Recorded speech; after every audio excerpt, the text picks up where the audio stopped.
রাগে ক্ষোভে জার্মান জাতীয় দল থেকে অবসর নিলেন মেসুত ওজিল। নেপথ্যে বর্ণবাদ, ধর্ম ও অসম্মান।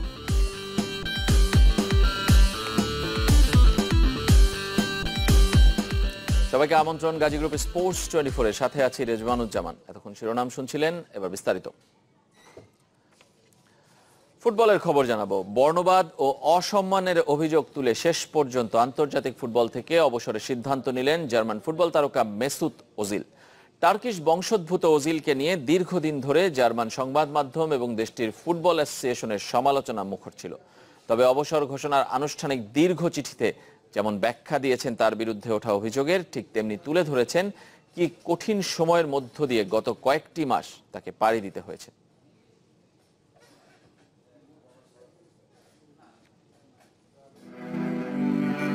বিদায় সবাই বলে, কিন্তু এভাবে একজন মেসুত ওজিল আন্তর্জাতিক ফুটবল ছাড়ার আগে এমন প্রশ্ন রেখে গেলেন।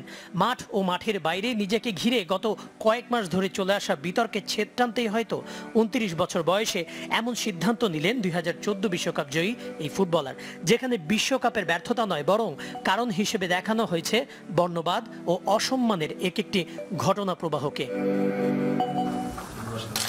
ওজিলকে নিয়ে বিতর্কের শুরুটা চলতি বছর মে মাসে লন্ডনে তুরস্কের প্রেসিডেন্ট রেসেপ তাইয়েপ এরদোয়ানের সাথে দেখা করেন এই জার্মান মিডফিল্ডার। সঙ্গী ছিলেন আরেক টার্কিশ বংশোদ্ভূত জার্মান ইকে গুন্দোয়ান। বিপত্তি আর সমালোচনার ঝড় সেখান থেকেই। বিশ্বকাপে বাজে পারফরমেন্স যা আরো উস্কে দেয়। দর্শকরা শুধু ধ্বনি দিয়েই ক্ষান্ত হননি, বিশ্বকাপ ম্যাচের পর তেড়ে যান এই ফুটবলারের দিকে।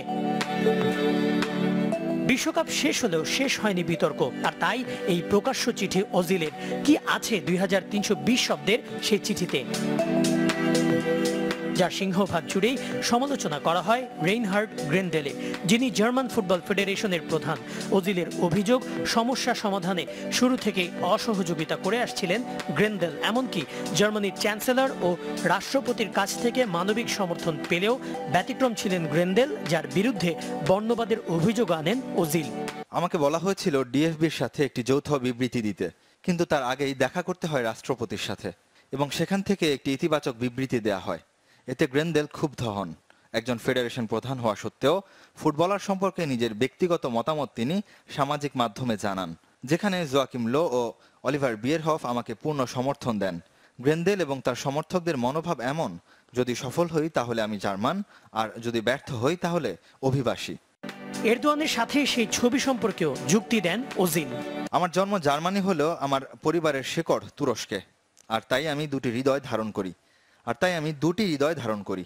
যখন আমি আমার পূর্বপুরুষের দেশের প্রধানকে দেখি, তখন তাকে সম্মান জানানো কি আমার অপরাধ? এমন নয় যে আমরা প্রথম দেখা করেছি, তার সাথে 2010-এও আমার দেখা হয়েছে, ছবি তুলেছি।